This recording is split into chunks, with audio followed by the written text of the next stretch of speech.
ಸಾಮಾನ್ಯವಾಗಿ ಎಲ್ರಿಗೂ ಕೂಡ ಒಂದು ಟೈಮ್ ಅಲ್ಲಿ ನಾನ್ ಯಾರು, ನಾನ್ ಏನ್ ಮಾಡೋದಕ್ಕೆ ಇಲ್ಲಿ ಬಂದಿದ್ದೀನಿ ಭೂಮಿ ಮೇಲೆ, ನನ್ನ ಕೆಲಸ ಏನು, ನಾನ್ ಏನ್ ಮಾಡ್ಬೇಕು, ಯಾವ್ದಕ್ಕೋಸ್ಕರ ನಾನು ಈ ಒಂದು ಭೂಮಿ ಮೇಲೆ ಇದ್ದೇನೆ, ಹೂ ಆಮ್ ಐ ಅನ್ನುವಂತಹ ಪ್ರಶ್ನೆಗಳು ಕಾಡಿರುತ್ತೆ. ಅಥವಾ ಕೆಲವರಿಗೆ ಯಾವಾಗ್ಲೂ ಕೂಡ ಕಾಡ್ತಾ ಇರುತ್ತೆ. ಜನರಲ್ ಆಗಿ ಪ್ರತಿಯೊಬ್ಬರಿಗೂ ಕೂಡ ಈ ಒಂದು ಕಾಲೇಜ್ ಡೇಸ್ ಅಲ್ಲಿ ಆಗಿರಬಹುದು ಅಥವಾ ಸ್ಕೂಲ್ ಡೇಸ್ ಅಲ್ಲಿ ಆಗಿರ್ಬೋದು, ನಾನ್ ಯಾರು ಅನ್ನುವಂತಹ ಪ್ರಶ್ನೆ ಬಂದಿರುತ್ತೆ. ಸೊ ಈ ರೀತಿ ಅನ್ಸೋದು ಸಹಜ. ನಮ್ಮ ಒಂದು ಐಡೆಂಟಿಟಿ ಏನು ಅಂತ ನಾವು ಪ್ರಶ್ನೆ ಮಾಡ್ಕೊಳ್ಳುವಂಥದ್ದು it is common to every one. ಆದರೆ ಈ ಒಂದು ಐಡೆಂಟಿಟಿ ಕ್ರೈಸಿಸ್ ನಲ್ಲಿ ಬೇರೆ ಬೇರೆ ರೀತಿಯ ಡಿಫರೆನ್ಸ್ಗಳು ಇದೆ ಅನ್ನೋದನ್ನ ನಾವಿಲ್ಲಿ ಅರ್ಥ ಮಾಡ್ಕೊಂಡ್ವಿ. ಜನರಲ್ ಆಗಿರುವಂತಹ ಐಡೆಂಟಿಟಿ ಕ್ರೈಸಿಸ್ ಬೇರೆ, ಈ ಒಂದು ನಾರ್ಸಿಸಿಸಂ ರಿಕವರಿನಲ್ಲಿ ನಾವು ಮಾತಾಡ್ತಾ ಇರುವಂತಹ ಐಡೆಂಟಿಟಿ ಕ್ರೈಸಿಸ್ ಅಥವಾ ಐಡೆಂಟಿಟಿ ಡಿಸ್ಟರ್ಬೆನ್ಸ್ ಇದು ಬೇರೆ. ಈ ಒಂದು ನಾರ್ಸಿಸಿಸ್ಟಿಕ್ ಅಬ್ಯೂಸ್ ಆದ ನಂತರ, ಅಂದ್ರೆ ಯಾರು ವಿಕ್ಟಿಮ್ ಇರ್ತಾರೆ ಅವರು ಎಮೋಷನಲ್ ಅಬ್ಯೂಸ್ಗೆ ಒಳಗಾದ ನಂತರ ಈ ಒಂದು ಐಡೆಂಟಿಟಿ ಡಿಸ್ಟರ್ಬೆನ್ಸ್ ಅನ್ನುವಂಥದ್ದು ಕಾಣುತ್ತೆ. ಸೊ ಈ ಒಂದು ವಿಚಾರದ ಬಗ್ಗೆ ಇವತ್ತಿನ ವಿಡಿಯೋನಲ್ಲಿ ನಾವು ತಿಳ್ಕೊಳ್ತಾ ಹೋಗೋಣ. Welcome back to my YouTube channel. ನೀವು ನೋಡ್ತಾ ಇದ್ದೀರಾ positive vibes Karnataka YouTube channel. ನಾನು ನಿಮ್ಮ Chaitra, counselling psychologist and narcissism recovery coach.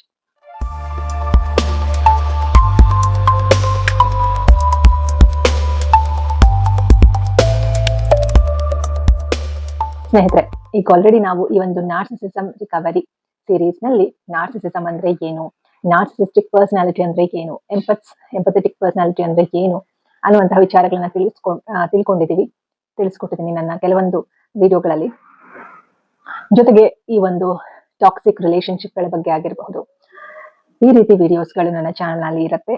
ಜೊತೆಗೆ ಹೆಲ್ತ್ ಅವೇರ್ನೆಸ್ ರಿಲೇಟೆಡ್ ವಿಡಿಯೋಸ್ಗಳಾಗಿರ್ಬೋದು, ಇದರ ಜೊತೆಗೆ ಸ್ಪಿರಿಚುವಲ್ ಅವೇರ್ನೆಸ್, ಈ ರೀತಿಯ ಟಾಪಿಕ್ಗಳು ಇರುತ್ತೆ. ಮೈಂಡ್ ಬಾಡಿ ಸೋಲ್ ಹೀಲಿಂಗ್ ರಿಲೇಟೆಡ್ ಟಾಪಿಕ್ಗಳು ನನ್ನ ಚಾನಲ್ ನಲ್ಲಿ ಇರುತ್ತೆ. ಮನಸ್ಸು ದೇಹ ಆತ್ಮ ಚೇತರಿಕೆಯ ವಿಡಿಯೋಸ್ಗಳು, ಇದಕ್ಕೆ ರಿಲೇಟೆಡ್ ಆಗಿರುವಂತಹ ವಿಷಯಗಳು ಎಜುಕೇಶನಲ್ ರಿಲೇಟೆಡ್ ಆಗಿರುತ್ತೆ. ಸೊ ನೀವು ಫಸ್ಟ್ ಟೈಮ್ ನನ್ನ ಚಾನಲ್ ನೋಡ್ತಾ ಇದ್ರೆ ನನ್ನ ಚಾನಲ್ಗೆ ಸಬ್ಸ್ಕ್ರೈಬ್ ಮಾಡಿಕೊಂಡು ವಿಡಿಯೋಸ್ಗಳನ್ನ ನೋಡಿ, ಹಾಗೆ ಬೆಲ್ ಐಕಾನ್ ಒತ್ತಿ. ನಾನು ಯಾವುದೇ ವಿಡಿಯೋ ಹಾಕಿದ್ರು ಕೂಡ ನಿಮಗೆ ನೋಟಿಫಿಕೇಶನ್ ಬರುತ್ತೆ. ಸೊ ಇಷ್ಟ ಹೇಳ್ತಾ ಇವತ್ತಿನ ಒಂದು ಮೇನ್ ಟಾಪಿಕ್ ನ ಶುರು ಮಾಡೋಣ ಬನ್ನಿ. ಏನು ಈ ಒಂದು ಐಡೆಂಟಿಟಿ ಕ್ರೈಸಿಸ್ ಅಂದ್ರೆ ಏನು ಅನ್ನುವಂಥದ್ದನ್ನ ತಿಳ್ಕೊಳ್ತಾ ಹೋಗೋಣ. One of the major impact ಅಂದ್ರೆ ಈ ಒಂದು ನಾರ್ಸಿಸಿಸ್ಟಿಕ್ ಅಬ್ಯೂಸ್ ಆದ ನಂತರ ನಾರ್ಸಿಸಿಸ್ಟಿಕ್ ಅಬ್ಯೂಸ್ ಆದ ನಂತರ ಅತಿಯಾದ ಒಂದು ದೊಡ್ಡ ಇಂಪ್ಯಾಕ್ಟ್ ಆಗೋದು ವಿಕ್ಟಿಮ್ ಮೇಲೆ ಏನಪ್ಪಾ ಅಂತಂದ್ರೆ ಅದು ಐಡೆಂಟಿಟಿ ಕ್ರೈಸಿಸ್. ಅಂದ್ರೆ ನಮ್ಮ ಒಂದು ವ್ಯಕ್ತಿತ್ವ ಏನು, ನಮ್ಮ ಐಡೆಂಟಿಟಿ ಏನು, ನಾವ್ ಯಾರು ಅನ್ನುವಂಥದ್ದು ಒಂದು ರೀತಿ ಕ್ವೆಶ್ಚನ್ ಮಾರ್ಕ್ ಆಗಿ ಉಳಿದ್ಬಿಡುತ್ತೆ. Clinically it is known as identity disturbance or identity diffusion. ಅಂದ್ರೆ ಕ್ಲಿನಿಕಲಿ, ವೈಜ್ಞಾನಿಕವಾಗಿ ನಾವು ನೋಡೋದಾದ್ರೆ, ವೈದ್ಯಕೀಯ ಲೋಕದಲ್ಲಿ ಇದಕ್ಕೆ ನಾವು ಏನ್ ಹೇಳ್ತೀವಿ ಅಂತಂದ್ರೆ ಐಡೆಂಟಿಟಿ ಡಿಫ್ಯೂಷನ್ ಅಥವಾ ಐಡೆಂಟಿಟಿ ಡಿಸ್ಟರ್ಬೆನ್ಸ್ ಅಂತ ಹೇಳಿ ಕರಿತೀವಿ. ನಮ್ಮ ಒಂದು ವ್ಯಕ್ತಿತ್ವಕ್ಕೆ ಒಂದು ರೀತಿ ಡಿಸ್ಟರ್ಬೆನ್ಸ್ ಆಗುತ್ತದೆ. ಓಕೆನಾ? So when it is coupled with emotional dysregulation, ಈ ಒಂದು ಐಡೆಂಟಿಟಿ ಕ್ರೈಸಿಸ್ ಜೊತೆಗೆ ಎಮೋಷನಲ್ ಡಿಸ್ರೆಗ್ಯುಲೇಷನ್ ಇದ್ದಾಗ ಏನಾಗುತ್ತೆ, ವಿಕ್ಟಿಮ್ಗೆ clinically borderline personality disorder ಕಾಣಿಸಿಕೊಳ್ಳುವ ಒಂದು ಸಂಭವ ಹೆಚ್ಚಾಗಿ ಇರುತ್ತೆ. ಆದರೆ ಇಲ್ಲಿ ಒಬ್ಬೊಬ್ಬರ ಅಭಿಪ್ರಾಯಗಳು ಒಂದೊಂದು ರೀತಿ ಇರುತ್ತೆ, ಒಬ್ಬೊಬ್ಬರ ದೃಷ್ಟಿಕೋನವು ಒಂದೊಂದು ರೀತಿ ಇರುತ್ತೆ. ಓಕೆನಾ? ಯಾಕಂದ್ರೆ ಕೆಲವರು ನಾರ್ಸಿಸಿಸಂ ಅಥವಾ ನಾರ್ಸಿಸಿಸ್ಟಿಕ್ ಪರ್ಸನಾಲಿಟಿ ಅಥವಾ ಅದರಿಂದ ತೊಂದರೆಗೊಳಗಾದಂತಹ ವಿಕ್ಟಿಮ್ಗಳ ತೀವ್ರವಾದಂತಹ ಒಂದು ಇಂಪ್ಯಾಕ್ಟ್ಗೆ ಒಳಗಾದಂತವರು, ಇವರೆಲ್ಲರನ್ನು ಕೂಡ ಬೇರೆ ಬೇರೆ ರೀತಿಯ ಪರ್ಸನಾಲಿಟಿ ಡಿಸಾರ್ಡರ್ ಇದೆ ಅನ್ನುವ ರೀತಿ ಕ್ಲಾಸಿಫಿಕೇಶನ್ ಮಾಡಿದ್ದಾರೆ. ಕೆಲವು ಸೈಕಾಲಜಿಸ್ಟ್ಗಳಾಗಿರ್ಬೋದು, ಇಂಟರ್ನ್ಯಾಷನಲಿ ಅಪ್ರೂವ್ಡ್ ಕೆಲವೊಂದು ಸ್ಟ್ಯಾಟಿಸ್ಟಿಕ್ಸ್ ಆಗಿರ್ಬೋದು, ಆ ರೀತಿ ಇರುತ್ತೆ. ಆದರೆ ಇನ್ನು ಕೆಲವು ಸೈಕಾಲಜಿಸ್ಟ್ಗಳು ಹೇಳುವ ಪ್ರಕಾರ ಇದು ಡಿಸಾರ್ಡರ್ ಅಲ್ಲ, ಇದಕ್ಕೂ ಮೀರಿ ಬೇರೆ ಏನೋ ಇದೆ, ಹಾಗಾಗಿ ಇದು ಡಿಸಾರ್ಡರ್ ಅಲ್ಲ. ಡಿಸಾರ್ಡರ್ ಆದ್ರೆ ಇಲ್ಲಿ ಕೆಲವರಿಗೆ ಕಾಣಿಸ್ಬೇಕು ಅಥವಾ ಕೆಲವು ಕಾಯಿಲೆಗಳ ರೀತಿ ಇದು ಕೂಡ ಬಂದು ಹೋಗ್ಬೇಕು, ಅಥವಾ ಇದು ಬ್ರೈನ್ ನಲ್ಲಿ ಏನಾದ್ರೂ ಸಮಸ್ಯೆ ಇದ್ರೆ ಅಥವಾ ಮೆದುಳಿನ ಸಮಸ್ಯೆ ಇತ್ತು ಅಂತಂದ್ರೆ ಅದನ್ನ ನಾವೇನಂತ ಕರಿತೀವಿ, ಸ್ಪೆಷಲ್ ಪೀಪಲ್ ಅಥವಾ ಸ್ಪೆಷಲ್ ಚಿಲ್ಡ್ರನ್ ಅಂತ ಕರಿತೀವಿ. ಬಟ್ ಇದು ಆ ರೀತಿ ಡಿಸಾರ್ಡರ್ ಅಥವಾ ಡಿಸೀಸ್ ಅಲ್ಲ ಅನ್ನೋದು ಕೆಲವರ ಒಂದು ಅಭಿಪ್ರಾಯ. ಸೊ ಇದು ಇನ್ನೂ ಕೂಡ ಸ್ಟಡಿ ಆಗಬೇಕಾಗಿದೆ ಇದ್ರ ಬಗ್ಗೆ. ಹಾಗಾಗಿ ಡೆಫಿನೆಟ್ ಆಗಿ ಇವರಿಗೆ ಪರ್ಸನಾಲಿಟಿ ಡಿಸಾರ್ಡರ್ ಇದೆ ಅನ್ನುವ ವಿಚಾರವನ್ನ ಎಲ್ಲಾ ಸೈಕಾಲಜಿಸ್ಟ್ಗಳು ಕೂಡ ಅಕ್ಸೆಪ್ಟ್ ಮಾಡ್ಕೊಳ್ಳೋದಿಲ್ಲ. ಕೆಲವರು ಅಕ್ಸೆಪ್ಟ್ ಮಾಡ್ತಾರೆ, ಕೆಲವರು ಅಕ್ಸೆಪ್ಟ್ ಮಾಡೋದಿಲ್ಲ. ಅಂದ್ರೆ ಯಾಕಂದ್ರೆ ಡಿಸಾರ್ಡರ್ ಅಂತ ಬಂದಾಗ ಇಲ್ಲಿ ನಾನಾ ರೀತಿಯ ವಿಚಾರಗಳನ್ನ ನಾವು ಗಮನದಲ್ಲಿಟ್ಕೊಂಡು ಅದನ್ನ ಡಿಸಾರ್ಡರ್ ಅಂತ ಹೇಳ್ಬೇಕಾಗತ್ತೆ ಅಲ್ವಾ ಸ್ನೇಹಿತರೆ. ಸೊ ಒಬ್ಬೊಬ್ಬರ ದೃಷ್ಟಿಕೋನವು ಒಂದೊಂದು ರೀತಿ ಇರುತ್ತೆ. ಯಾಕಂದ್ರೆ ಇವತ್ತಿನ ಜಗತ್ತಿನಲ್ಲಿ ಯಾರನ್ನ ನೋಡಿದ್ರು ಕೂಡ ಅವರಲ್ಲಿ ನಾರ್ಸಿಸಿಸ್ಟಿಕ್ ಕ್ವಾಲಿಟೀಸ್ ಇದೇ ಇರುತ್ತೆ. ಪ್ರತಿಯೊಬ್ಬರಿಗೂ ಕೂಡ ಸ್ವಲ್ಪ ಮಟ್ಟಿಗೆ ನಾರ್ಸಿಸಿಸ್ಟಿಕ್ ಟ್ರೇಟ್ಸ್ ಅಂದ್ರೆ ಗುಣಲಕ್ಷಣಗಳು ಇರಲೇಬೇಕು. ಅವಾಗಲೇ ನಾವು ಸರ್ವೈವ್ ಆಗೋದಕ್ಕೆ ಆಗೋದು. ನಾರ್ಸಿಸಿಸ್ಟಿಕ್ ಗುಣಲಕ್ಷಣಗಳು ಅಂದ್ರೆ ಏನು ಅಂತ ನಿಮ್ಗೆ ಗೊತ್ತಿಲ್ಲ ಅಂತಂದ್ರೆ ಅದ್ರ ಬಗ್ಗೆ ನಾನು ಕೆಲವೊಂದು ವಿಡಿಯೋಗಳನ್ನ ಮಾಡಿದ್ದೀನಿ. ಅದನ್ನ ನೋಡಿ ನಂತರ ನೀವು ಈ ಒಂದು ವಿಡಿಯೋನ ನೋಡಿದ್ರೆ ನಿಮ್ಗೆ ಅರ್ಥ ಆಗುತ್ತೆ ಸ್ನೇಹಿತರೆ. ಸೊ ಈ ಒಂದು ನಾರ್ಸಿಸಿಸ್ಟಿಕ್ ಅಬ್ಯೂಸ್ಗೆ ಒಳಗಾದವರಾಗಿರ್ಬೋದು ಅಥವಾ ನಾರ್ಸಿಸಿಸ್ಟಿಕ್ ಅಬ್ಯೂಸ್ ನ ಯಾರು ಮಾಡ್ತಾರೆ ಅವರಾಗಿರಬಹುದು, ಈ ರೀತಿ ಬೇರೆ ಬೇರೆ ಸೋಶಿಯೋಪಾತ್ಸು, ಸೈಕೋಪಾತ್ಸು, ನಾರ್ಸಿಸಿಸ್ಟ್ಗಳು, ಮತ್ತೆ ಈ ರೀತಿ ಬೇರೆ ಬೇರೆ ರೀತಿಯ ಕ್ಲಾಸಿಫಿಕೇಶನ್ಸ್ ಇದೆ. ಇದನ್ನ ಈ ಒಂದು ಕ್ಲಾಸಿಫಿಕೇಶನ್ ಅನ್ನ ಪರ್ಸನಾಲಿಟಿ ಡಿಸಾರ್ಡರ್ ನಲ್ಲಿ ಕೂಡ ಕ್ಲಾಸಿಫೈ ಮಾಡಲಾಗಿದೆ. ಹಾಗಾಗಿ ಕೆಲವು ಸೈಕಾಲಜಿಸ್ಟ್ಗಳು ಇದನ್ನ ಡಿಸಾರ್ಡರ್ ಅಂತ ಹೇಳ್ತಾರೆ. ಪರ್ಸನಾಲಿಟಿ ಡಿಸಾರ್ಡರ್ ಅಂತ ಹೇಳಿ ವ್ಯಕ್ತಿತ್ವ ಒಂದು ರೀತಿ ನಾರ್ಮಲ್ ಇಲ್ಲ, ಒಂದು ರೀತಿ ನಾರ್ಮಲ್ಗೆ ವಿರುದ್ಧವಾಗಿದೆ ಅನ್ನುವ ರೀತಿ. ಆದರೆ ಇದನ್ನ ಡಿಸಾರ್ಡರ್ ಅಂತ ಹೇಳುವುದಕ್ಕಿಂತ ಹೆಚ್ಚಾಗಿ ಇದು ಜಗತ್ತಿನಲ್ಲೇ ಈ ರೀತಿ ಬೇರೆ ಬೇರೆ ರೀತಿಯ ಗುಂಪಿನ ಜನರು ಇದ್ದಾರೆ ಅನ್ನುವುದು ಸಮಂಜಸ ಅಂತ ನನಗೆ ಅನ್ಸುತ್ತೆ ಪರ್ಸನಲ್ ಆಗಿ. ಯಾಕಂತಂದ್ರೆ ಈಗ ನೋಡಿ, ಈಗ ನೀವು ಪ್ರಾಣಿಗಳಲ್ಲೂ ನೋಡಿದ್ರೆ ಕೆಲವು ಪ್ರಾಣಿಗಳು ಸಾಧು ಪ್ರಾಣಿ ಇರುತ್ತೆ, ಕೆಲವು ಪ್ರಾಣಿಗಳು ಕ್ರೂರ ಪ್ರಾಣಿ ಇರುತ್ತೆ, ಕೆಲವು ಪ್ರಾಣಿಗಳು ಓಮ್ನಿವರಸ್ ಎರಡು ರೀತಿ ಗುಣಲಕ್ಷಣಗಳನ್ನ ಹೊಂದಿರುತ್ತೆ. ಅಂದ್ರೆ ಕ್ರೂರತ್ವವನ್ನ ಹೊಂದಿರುವಂತಹ ಪ್ರಾಣಿಗಳು ಕೂಡ ಇರುತ್ತೆ ಅಲ್ವಾ. ಅದೇ ರೀತಿ ಕ್ರೂರತ್ವ ಹೊಂದಿಲ್ಲದೆ ಇರುವಂತಹ ಪ್ರಾಣಿಗಳು ಇರುತ್ತೆ, ಎರಡೂ ಗುಣಲಕ್ಷಣಗಳನ್ನ ಹೊಂದಿರುವಂತಹ ಪ್ರಾಣಿಗಳು ಕೂಡ ಇರುತ್ತೆ. ಮಧ್ಯದಲ್ಲಿ ನಾನೇನಾದ್ರೂ ವರ್ಡಿಂಗ್ಸ್ ತಪ್ಪು ಮಾಡಿದ್ರೆ ದಯವಿಟ್ಟು ಕ್ಷಮೆ ಇರಲಿ, ಏನಾದ್ರೂ ತಪ್ಪಾಗಿ ಹೇಳಿದ್ರೆ. Because still I am also student. ನಾನೇನು ಇಲ್ಲಿ ಪರ್ಫೆಕ್ಟ್ ಅಲ್ಲ. ನಮ್ಮ life long student of psychology. ಓಕೆನಾ. ಇಲ್ಲಿ ಯಾರು ಕೂಡ ಪರ್ಫೆಕ್ಟ್ ಇರೋದಿಲ್ಲ. ಪ್ರತಿದಿನ ನಾವು ವಿಚಾರಗಳನ್ನ ಕಲಿಯುವಂಥದ್ದು ಇದ್ದೇ ಇರುತ್ತೆ. ಹಾಗಾಗಿ ನನಗೆ ಯಾವಾಗ್ಲೂ ಏನ್ ಅನ್ನಿಸ್ತಾ ಇರುತ್ತೆ ಅಂದ್ರೆ ಎಲ್ಲಾ ರೀತಿಯ ಪ್ರಾಣಿಗಳನ್ನ ನಾವು ನೋಡ್ತೀವಿ. ಅದೇ ರೀತಿ ಮನುಷ್ಯರಲ್ಲೂ ಕೂಡ ಬೇರೆ ಬೇರೆ ರೀತಿಯ ಗುಣಗಳು ಇರುವಂತಹ ಮನುಷ್ಯರು. ಆ ರೀತಿ ನಾವು ಹೇಳಿದ್ರೆ ಅದಕ್ಕೆ ಒಂದು ಅರ್ಥ ಇರುತ್ತೆ ಅಂತ ನನಗೆ ಅನ್ಸುತ್ತೆ.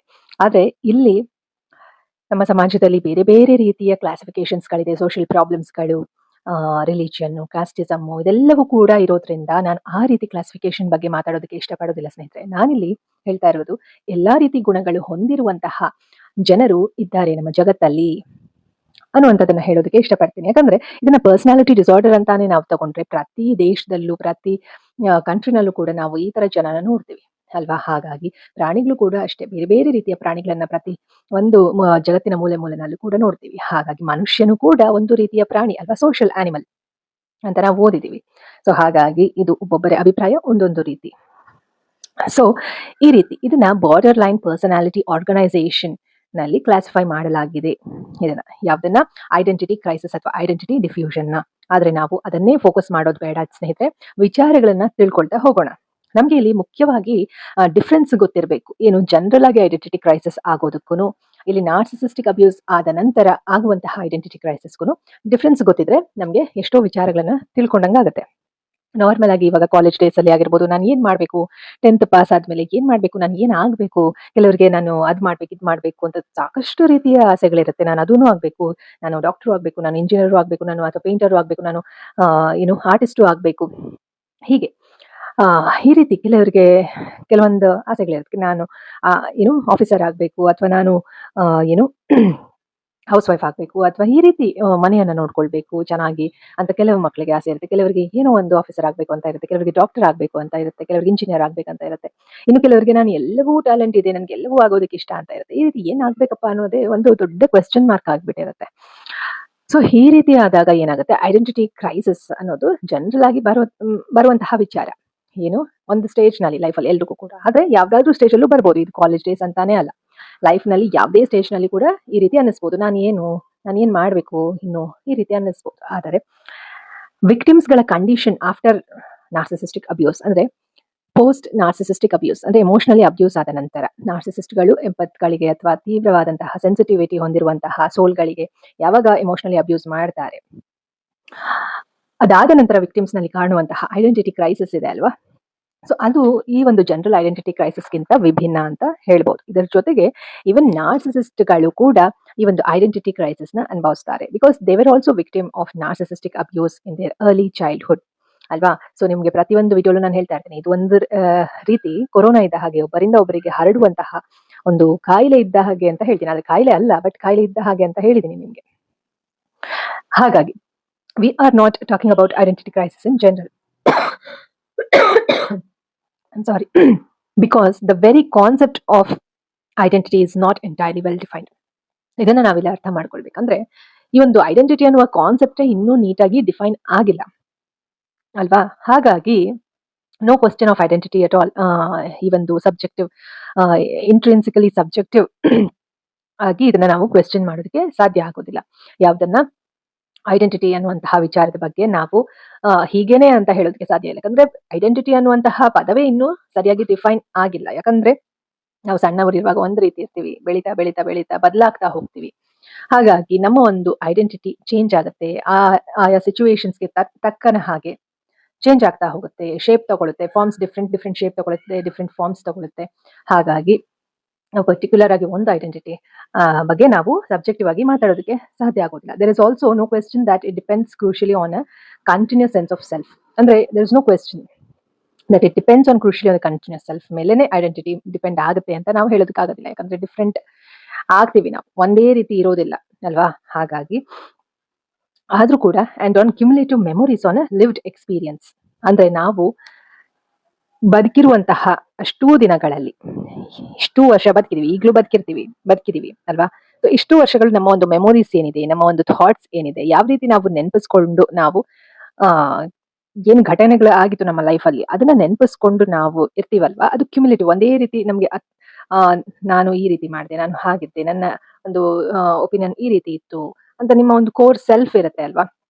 ಆ ಒಂದು ಸೆಲ್ಫ್ ಪ್ರತಿಯೊಂದನ್ನು ನೆನಪಿಟ್ಕೊಂತ ಬಂದಿರ್ತೀರಿ ನೋಡಿ.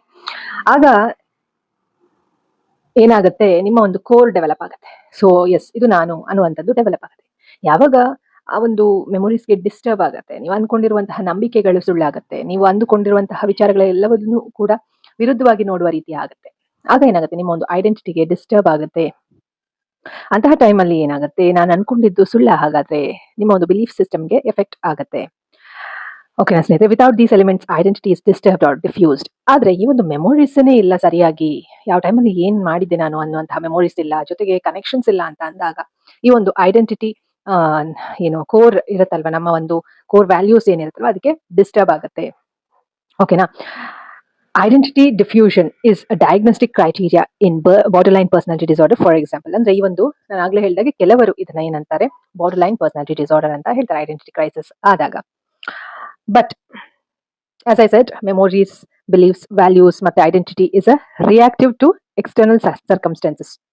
ಇದರ ಜೊತೆಗೆ ನಾವು ನಮ್ಮ ಎಕ್ಸ್ಪೀರಿಯನ್ಸ್ಗಳು, ಹೊರ ಜಗತ್ತಿನಲ್ಲಿ ಯಾವ ರೀತಿ ನಮ್ಗೆ ಎಕ್ಸ್ಪೀರಿಯನ್ಸ್ ಆಗುತ್ತೆ, ನಮ್ಮ ಬಿಲೀಫ್ ಸಿಸ್ಟಮ್ ಏನು, ನಮ್ಮ ವ್ಯಾಲ್ಯೂಸ್ ಏನು, ಇದ್ರ ಮೇಲೆ ಕೂಡ ನಮ್ಮ ಒಂದು ಬಿಹೇವಿಯರ್ ಚೇಂಜ್ ಆಗುತ್ತೆ, ನಮ್ಮ ಒಂದು ಐಡೆಂಟಿಟಿ ಚೇಂಜ್ ಆಗ್ತಾ ಹೋಗುತ್ತೆ. ಹಾಗಾಗಿ ಡೆಫಿನೆಟ್ ಆಗಿ ಇದನ್ನ ನಾವು ಬಾರ್ಡರ್ ಲೈನ್ ಪರ್ಸನಾಲಿಟಿ ಡಿಸಾರ್ಡರ್ ಅಂತ ಹೇಳೋದಕ್ಕೆ ಸಾಧ್ಯ ಆಗೋದಿಲ್ಲ.